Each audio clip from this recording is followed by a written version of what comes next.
सबको जय श्री कृष्ण। आज हम श्रीमद् भागवत महापुराण की कथा के 7वें स्कंद की कथा का अध्ययन शुरू करेंगे। महान भक्त प्रहलाद की कथा 7वें स्कंद में ही आती है। आइए कथा का अध्ययन शुरू करते हैं। बोलो कृष्ण भगवान की जय। छठे स्कंद में पुष्टि अनुग्रह की कथा कही गई थी। भगवद अनुग्रह के पश्चात विकार वासना को नष्ट करके अनुग्रह का यदि सदुपयोग किया जाए तभी वह पुष्ट हो पाता है। सेवा स्मरण में तन्मय बनकर ही जीव पुष्ट हो सकता है।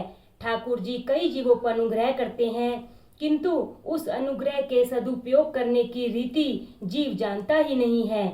परिणामतः जीव पुष्ट तो बन नहीं पाता, अपितु दुष्ट बन जाता है।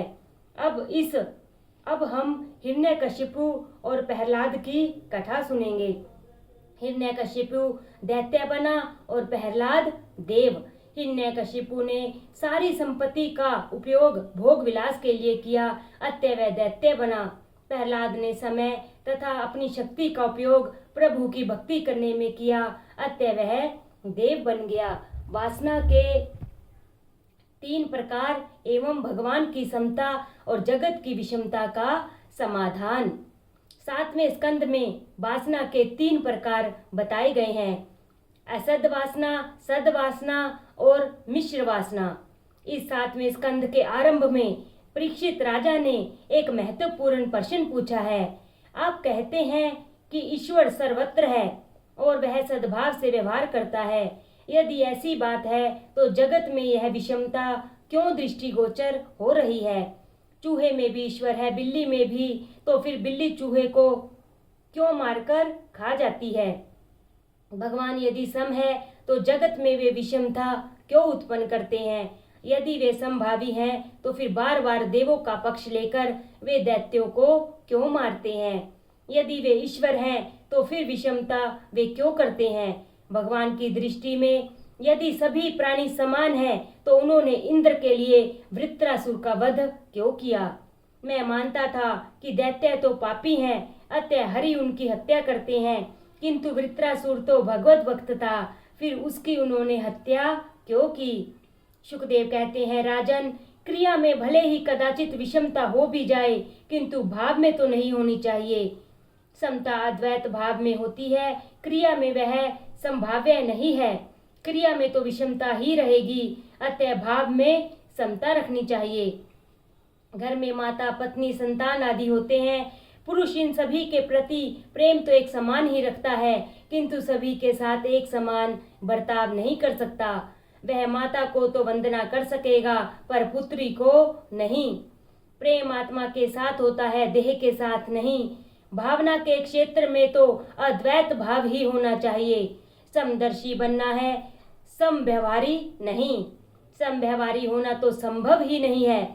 शंकराचार्य ने आज्ञा दी है, भावाद्वैतम सदा कुर्यात, क्रियाद्वैतम न करहि चित।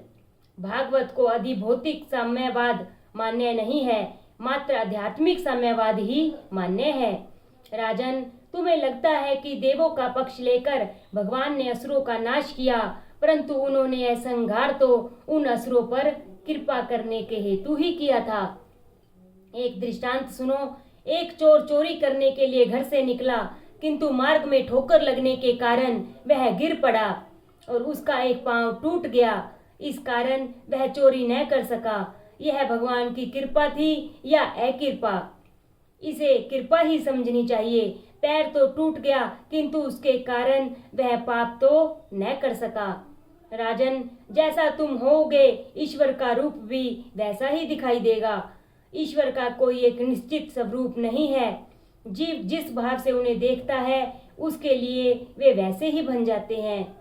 वल्लभाचार्य जी कहते हैं, ब्रह्मा ईश्वर लीला करते हैं, अतः वे अनेक स्वरूप धारण करते हैं। शंकराचार्य जी कहते हैं कि ब्रह्मा सर्वव्यापक और निर्विकार है। उस ब्रह्मा की कोई क्रिया नहीं है। कलश में रखा हुआ जल तो बाहर निकाला जा सकता है, किंतु अंदर समाया हुआ अवकाश या आकाश नहीं। ईश्वर को कोई बाहर नहीं निकाल सकता। ईश्वर में माया से इस क्रिया का अध्यारोप किया जाता है। यह वेदांत का सिद्धांत है। माया की क्रिया ईश्वर के अधिष्ठान में आभासित होती है। लोग गाड़ी में बैठकर अहमदाबाद जाते हैं। अहमदाबाद में गाड़ी के पहुंचने पर वे कहते हैं कि अहमदाबाद आ गया, किंतु यह आने की क्रिया उस नगर की नहीं, गाड़ी की ही है। ईश्वर निराकार रूप से सर्वत्र व्यापक है। ईश्वर यदि किसी स्थान पर आवागमन करेगा तो उन्हें सर्वव्यापक कैसे कहा जा सकेगा? किसी भी स्थान पर जिसका अभाव न हो उसे ही सर्वव्यापी कहा जा सकता है।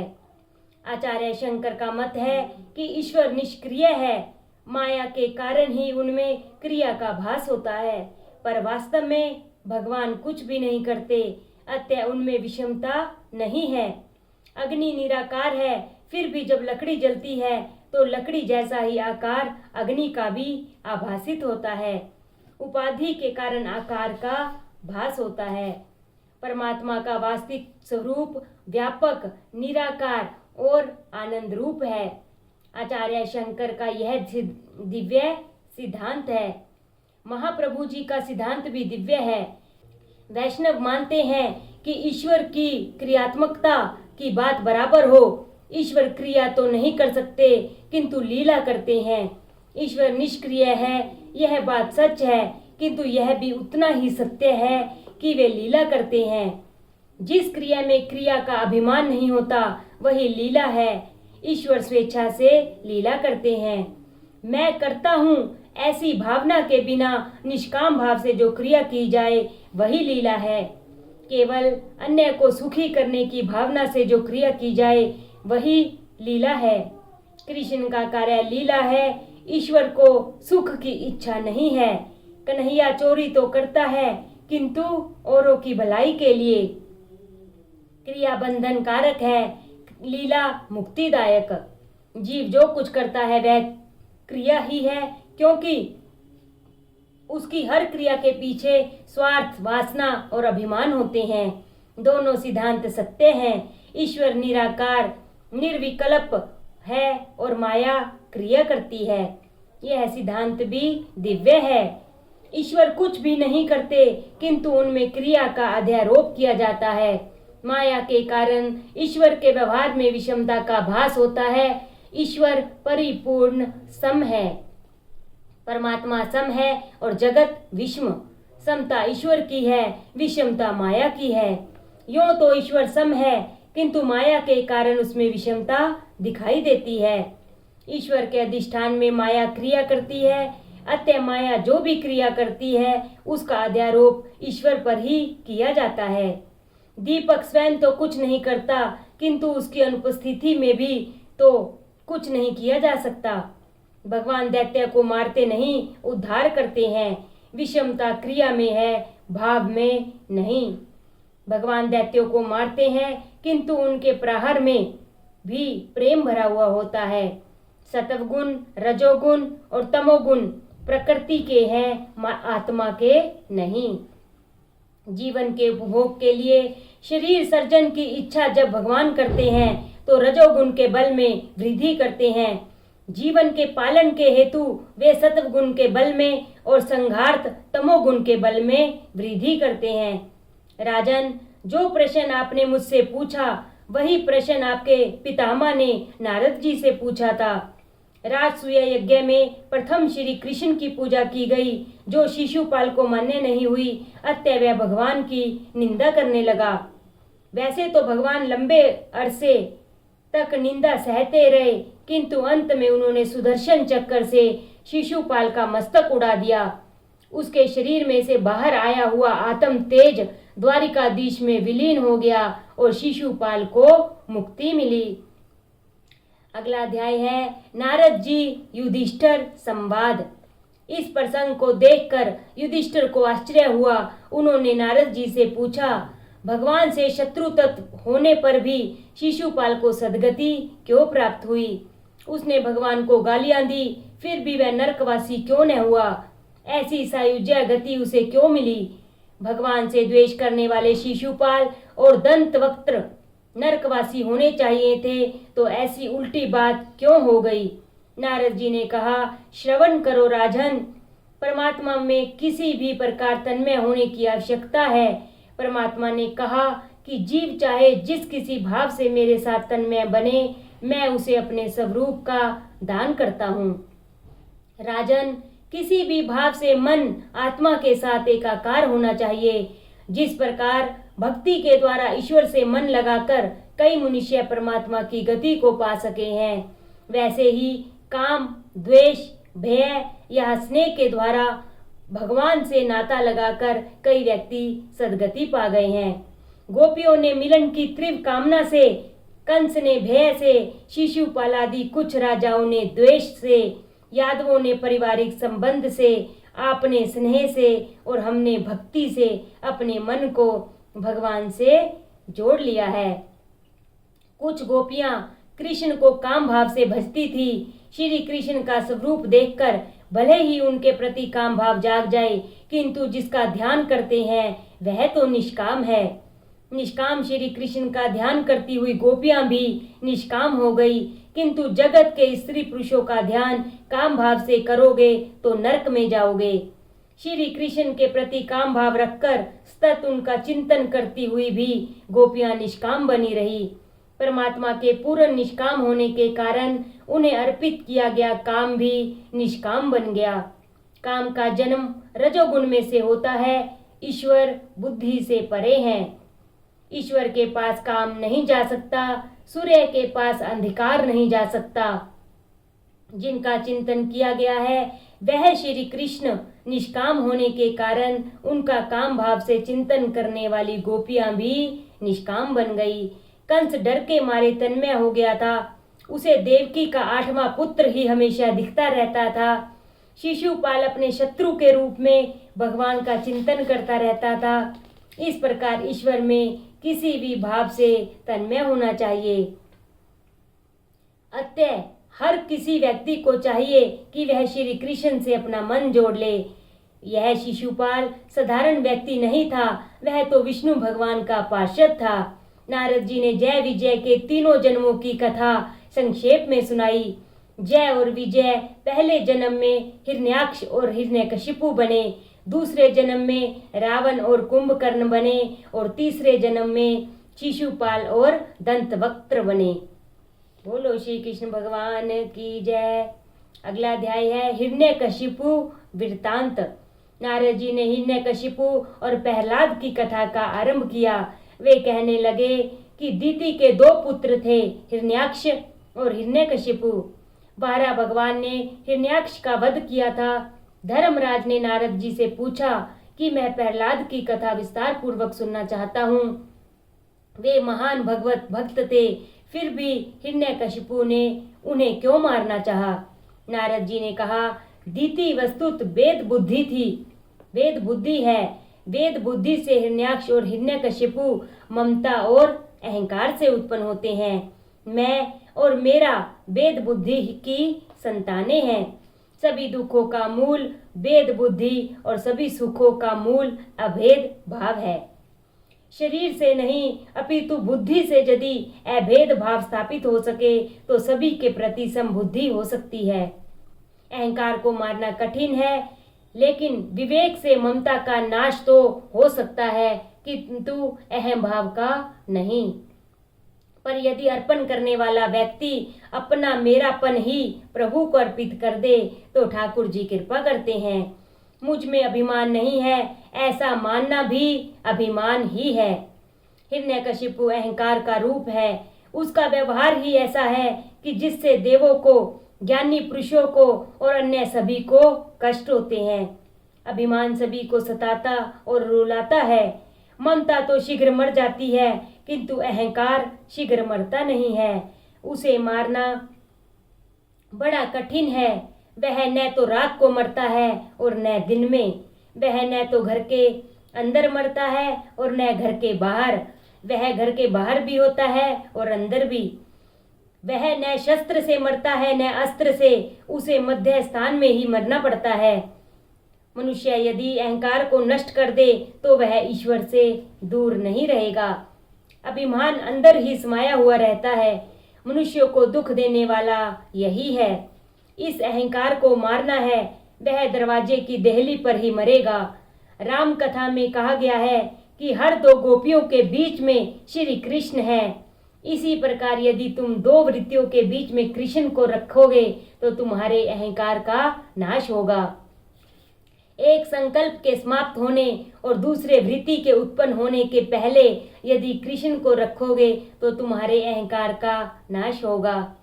प्रत्येक इंद्रिय का मिलन जब तक परमात्मा के साथ नहीं हो पाता तब तक अहंकार बना ही रहता है। पुरुष ईश्वर स्मरण में तन्मय हो जाए और अन्य किसी भेद का अस्तित्व न रहे तो अहंकार की मृत्यु अवश्य होगी।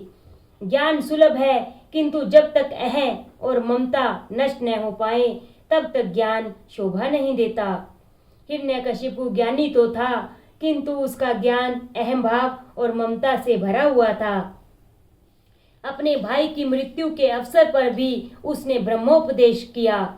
जो औरों को उपदेश दे और स्वयं उसे अपने जीवन में न उतारे तो वह असुर है। हिरण्यकशिपु अन्य मानवों को तो ज्ञानोपदेश देता था, किंतु स्वयं सोचता था कि अपने भाई के हत्यारे से मैं कैसे बदला लूं। एक गृहस्थ के पुत्र की मृत्यु हो गई तो किसी साधु ने उस समय उपदेश दिया कि यह संसार तो मिथ्या है। कुछ दिनों के पश्चात उसी साधु की एक भैंस मर गई तो वह रोने लगा। न जाने इस समय उसका ज्ञान कहाँ हो गया। उस गृहस्थ ने वहां आकर साधु से पूछा, आप क्यों रो रहे हैं? साधु ने कहा, वह पुत्र तो तेरा था, अतः मुझे तुझे उपदेश दिया मैंने तुझे, किंतु यह भैंस तो मेरी थी, अतः रो रहा हूँ। जब तक अहम भाव और ममता विद्यमान है तब तक ज्ञान का पाचन नहीं हो सकता। भक्ति से रहित ज्ञान शाब्दिक ही रह जाता है, अतः उस ज्ञान से जीव को कोई लाभ नहीं होता।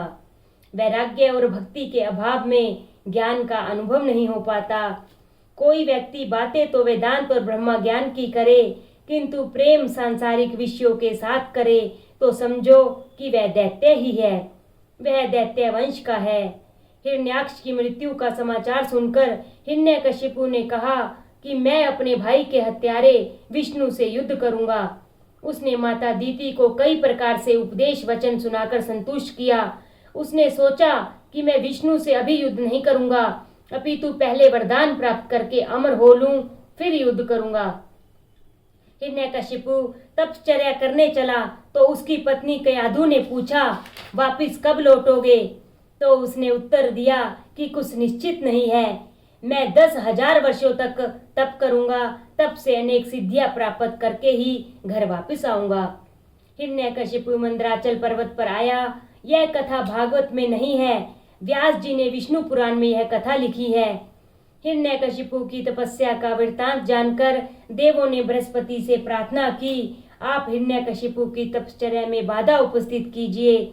यह सुनकर बृहस्पति तोते का रूप धारण करके मंदराचल पर्वत पर आए और जहां हिरण्यकशिपु तपश्चर्या करने बैठा हुआ था वहीं किसी वृक्ष पर बैठकर नारायण का जप करने लगे।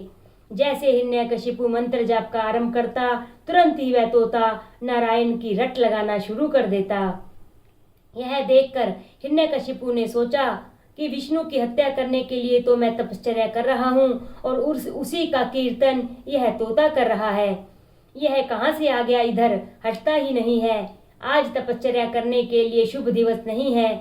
यह सोचकर वह थक कर सायंकाल को घर वापस लौट गया। कयाधु को आश्चर्य हुआ कि मेरा पति आज ही क्यों वापस आ गया, पर वह पति से यह बात कैसे पूछे, क्योंकि वह क्रोधी जो था। शायद वह कह दे कि तुझे क्या लेना देना है। अतः कयाधु ने सोचा, मैं किसी युक्ति से पूछ लूंगी। उसने रसोई घर के सेवकों से कहा, आज मैं स्वयं ही रसोई बनाऊंगी। पति की गुप्त बातें जाननी हो तो कयाधु के रास्ते पर चलो।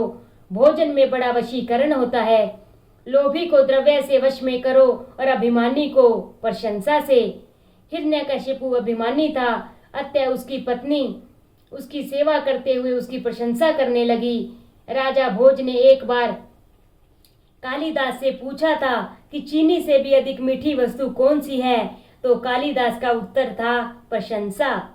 कयाधु कहने लगी, इंद्र चंद्र आदि देव तो आपसे थर थर कांपते हैं। आप जितेंद्रिय हैं, ज्ञानी हैं। आपके जैसा वीर न तो कभी हुआ है और न ही कभी होगा। मैं कितनी भाग्यशालिनी हूँ कि आप जैसा पति मुझे मिला। मैं जानती हूँ कि एक निर्धारित काम की संपूर्ण किए बिना आप लौट ही नहीं सकते। क्या आज वन में कुछ ऐसा प्रसंग हो गया कि जिसके कारण आपको वापस लौटना पड़ा? कयाधु ने कुछ गरम गरम पकोड़े आदि खिला दिए होंगे। राक्षस को ऐसा भोजन ही पसंद आता है। जिसे सात्विक भोजन पसंद नहीं आता वह राक्षस है। हिरण्यकशिपु अपनी प्रशंसा सुनकर खिल उठा और कहने लगा, वैसे तो मैं अपने निश्चित काम को किए बिना नहीं लौटता, किंतु बाधा आ गई और अपशगुन भी हो गया तो वापिस आ गया। कयाधु ने पूछा, कौन सी बाधा आ पड़ी है, क्या अपशगुन हो गया था? हिरण्यकशिपु ने कहा, मैं जिस वृक्ष के नीचे बैठकर तपस्या कर रहा था उसी वृक्ष पर बैठकर एक तोता नारायण नारायण करने लगा। कयाधु को बड़ा आनंद हुआ। चाहे जैसे भी सही, आज इन्होंने नारायण का नाम तो लिया, क्योंकि मेरे पति तो बड़ा ही अभिमानी और नास्तिक है। यदि मैं उन्हें नारायण का जप करने को कहूंगी तो वे नहीं मानेंगे, अतः मुझे कोई युक्ति सोचनी पड़ेगी। अपने पति को पाप वृत्ति में से युक्ति से बचा ले और उसे पाप करने से रोके, वही सच्ची पत्नी है।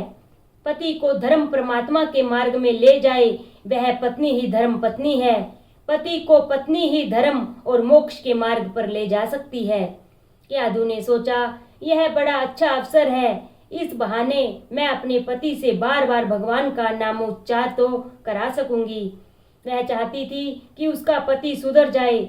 भोजन आदि से निर्वृत्त होकर शयन के समय अपने पति की चरण सेवा करते हुए कहा, भोजन के समय आपकी बातों में मेरा पूरा पूरा ध्यान नहीं था। हाँ, तो वन में क्या हुआ था? हिरण्यकशिपु देवी, वहां एक तोते ने आकर नारायण के नाम की रट लगा दी। कयाधु, तोता क्या बोलता था? हिरण्यकशिपु, नारायण नारायण। कयाधु, भला ऐसा कौन हो सकता है? क्या सचमुच वह तोता बोलता था? हिरण्यकशिपु, हाँ, वह नारायण नारायण बोलता था। बेचारा कामातुर पति। पत्नी ने युक्ति से बार बार यही बात उससे कहलाई। कयाधु ने इस प्रसंग से लाभ उठाकर अपने पति के मुख से नारायण का 108 बार नामोच्चार करवाया। साधारणतः पुरुष कामांधता के कारण स्त्री के अधीन ही होता है, अतः पत्नी चाहे तो अपने पति को सुधार सकती है। पत्नी यदि सुपात्र होगी तो अपने पति को भगवत भजन में लीन कर सकेगी। माता पिता हिरण्यकशिपु कयाधु भगवान का नामोच्चार कर रहे थे कि उसी समय माता के गर्भ में प्रहलाद जी की स्थापना हुई। अतः पिता के राक्षस होने पर भी उसका पुत्र प्रहलाद महान भगवत भक्त हुआ। कयाधु सगर्भा हुई और हिरण्यकशिपु तपश्चर्या करने वन में चला गया। उसने वहां 36,000 वर्ष तपश्चर्या की, अन्न जल का भी त्याग कर दिया। इस कलयुग में प्राण अन्न और जल में है, किंतु उस सतयुग में प्राण अस्थि में था। अतः वैसी तपश्चर्या शक्य थी। मात्र तप करने से ही मनुष्य का कल्याण नहीं हो सकता, वह शुद्ध नहीं हो सकता। तप के साथ साथ भावना और हेतु भी शुद्ध होने चाहिए। हिरण्यकशिपु का हेतु अशुद्ध था। दुर्योधन ने भी विष्णु याग किया था, किंतु वह धन तो पापमय ही था। यदि योग की साधना करते हुए योगी का हेतु अशुद्ध हो, निश्चय उसका पतन हो जाएगा। केवल योग साधना से हृदय विशाल नहीं हो सकता। योग सिद्धि से अन्य शक्तियां तो प्राप्त होंगी, किंतु हृदय की विशालता नहीं प्राप्त हो सकती। ब्रह्मानुभूति के बिना हृदय विशाल नहीं हो सकता। हिरण्यकशिपु की तपश्चर्या से प्रसन्न होकर ब्रह्मा जी वहां आए। वह तो मिट्टी के ढेर में ढका हुआ सा था। ब्रह्मा जी ने जल छिड़का तो वह बाहर आ गया। ब्रह्मा जी ने उससे पूछा कि उसकी क्या इच्छा है, तो हिरण्यकशिपु ने कहा कि मुझे अजर अमर बनाइए। ब्रह्मा जी ने कहा, मरना तो सभी को है, जिसका भी जन्म हुआ है उसे मरना तो पड़ता ही है, तू कुछ और मांग। हिरण्यकशिपु ने कहा, मुझे तो अमर का ही वरदान चाहिए, अतः मुझे ऐसा वर दे दो कि मैं न तो दिन में मरूं, न रात में, न जड़ से मरूं, न चेतन से, न तो मैं शस्त्र से मरूं और न अस्त्र से। ब्रह्मा जी ने सोचा, चूंकि इससे कठिन तपश्चर्या की है, सो वर तो देना ही पड़ेगा। उन्होंने उसे अमरत्व का वर दे दिया। अब हिरण्यकशिपु इतना शक्तिशाली हो गया कि उससे सभी देव पराभूत हो गए। देवों ने दुख के मारे प्रभु से प्रार्थना की।